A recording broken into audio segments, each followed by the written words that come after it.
तो इंडिया लगातार बार-बार हारती चली जा रही है और इसका कई रीज़न हो सकते हैं। या तो देखो इसका रीज़न ये हो सकता है कि इनका बैटिंग बहुत ही तगड़ी कर रही है। अगर हम लोग बात करें कि जितने मैच हारी वो सिर्फ़ बैटिंग की बदौलत ही हारी है। कि इतने मतलब कि रन अगर वो नहीं बना पा रहे तो बिल्कुल बेकार है।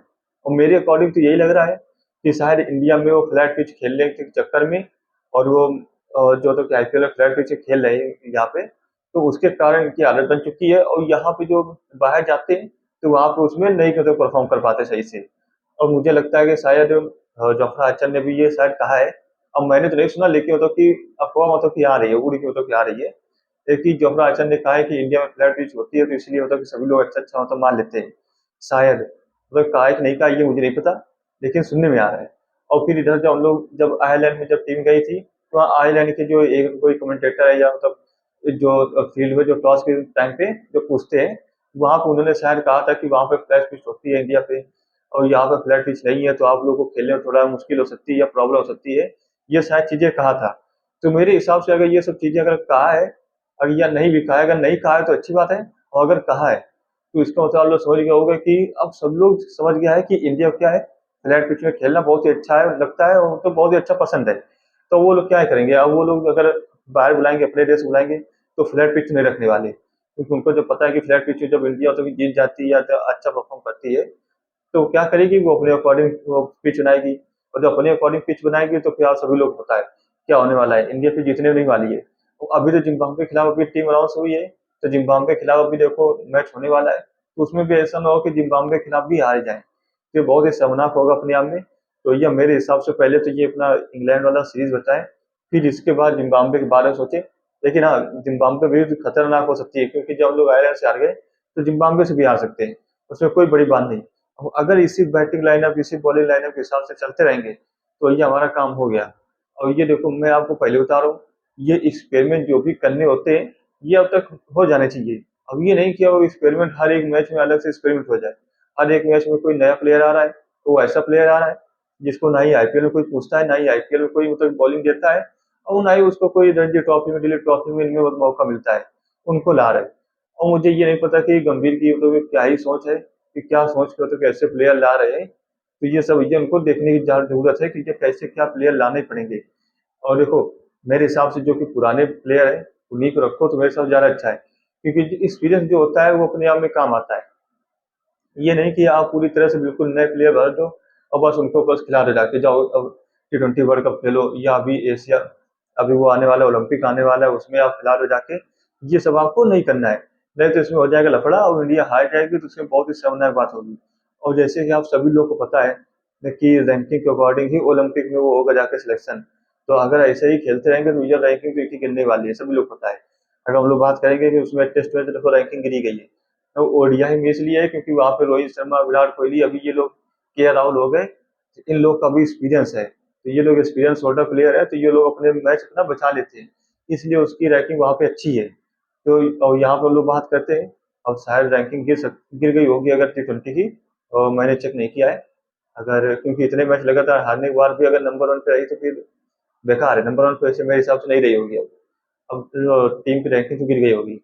लेकिन अगर बात करते हैं प्लेयर की रैंकिंग की, तो प्लेयर की रैंकिंग में अभी कोई तो प्रॉब्लम नहीं है, अभी वैसे ही चल रहा है।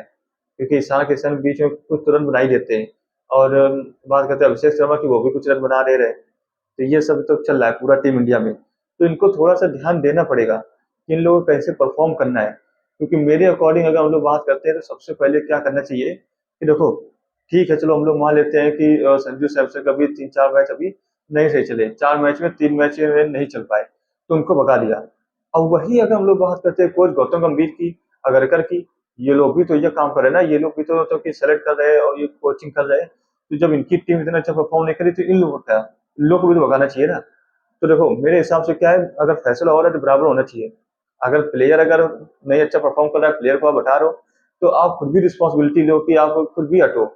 अब बात करते हैं बीसीसीआई को थोड़ा सा ध्यान देना पड़ेगा। क्यों ध्यान देना पड़ेगा, क्योंकि देखो इधर हम लोग बात करते हैं इनके पहले कोच थे, उनके पहले कोच थे, वो इतना अच्छा मतलब परफॉर्म कर रहे थे और ये मतलब इतने लगातार इतने मैच तो नहीं आ रहे थे, अगर मैच आते भी हैं तो इतने लगातार नहीं तो क्या आ रहे थे। चाहे हम लोग राहुल द्रविड़ की बात कर ले या हम लोग रवि शास्त्री की बात कर ले, ये लोग इतना नहीं आते थे कि लगातार इतने मैच आते चले जा रहे हैं।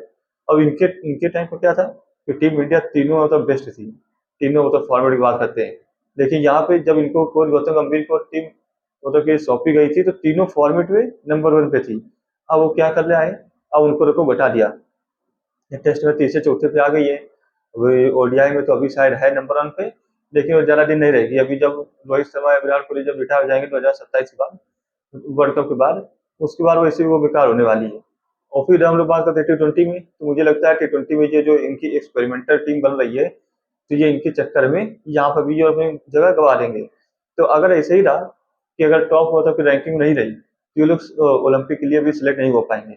जब ओलंपिक के लिए सिलेक्ट नहीं हो पाएंगे तो क्या ही फायदा इतने मैच खेलने का, दुनिया की सबसे बड़ी लीग खेलने का आईपीएल, कोई फायदा नहीं है। तो मेरे हिसाब से क्या करना चाहिए, सबसे पहले तो गौतम गंभीर को हटाना चाहिए। गौतम गंभीर को हटा के एक कोई नए मतलब कि कोच को लाना चाहिए जिसको अंदर मतलब कि नॉलेज है, या मतलब कि ऐसा नहीं कि वो हर एक मतलब मैच में अपनी एक्सपेरिमेंटल टीम बनाए। एक्सपेरिमेंटल टीम बनाने से कोई फायदा नहीं है, क्योंकि कोई फायदा नहीं, क्योंकि अगर हम लोग बार बार एक्सपेरिमेंटल टीम ही बनाते चले जाएंगे तो किसी भी प्लेयर का देखो फिक्स जगह नहीं रहेगी। जब फिक्स जगह नहीं रहेगी तो उसके मतलब कि मन में फिर ऐसा रहेगा कि अगर मैंने अच्छा परफॉर्म नहीं किया तो मैं अभी हट जाऊंगा, जो मतलब कि अगर थोड़ा सा भी इधर उधर हुआ तो मुझे हटा देंगे। तो उसके चक्कर में क्या होता है, परफॉर्मेंस कभी भी अच्छी आती नहीं, फिर आप चाहे जितना भी प्रयास कर लो। तो उसके लिए आपको क्या करना है, एक्सपेरिमेंटल टीम पहले हटानी पड़ेगी। और मुझे हाँ एक बात वो तो कहते हैं, अगर इंडिया टीम हम लोग नहीं कह सकते इसको, अरे इंडिया टीम कहने से अच्छा एक्सपेरिमेंटल टीम कह सकते हो, क्योंकि हम लोग एक्सपेरिमेंट ही तो हो रहा है ना यहाँ पे। संजू सैमसन को हटा दिया, वैभव सूर्यवंशी को लिया, चलो ठीक है वैभव सूर्यवंशी को लिया है क्योंकि भाई यंगस्टर उनको लाना चाहिए और बैकअप करना चाहिए और सब कुछ ठीक है। लेकिन और भी जो प्लेयर नहीं चल रहे हो उनका क्या, उनको तो आप बार बार रख रहे हो टीम में। कुछ प्लेयर तो तीनों फॉर्मेट के तो लायक भी नहीं है, एक फॉर्मेट के लायक नहीं है लेकिन वो तीनों फॉर्मेट में खेल रहे हैं। तो ये सब परफॉर्मेंस इनको देखो देखनी पड़ेगी और अच्छा परफॉर्म करना पड़ेगा।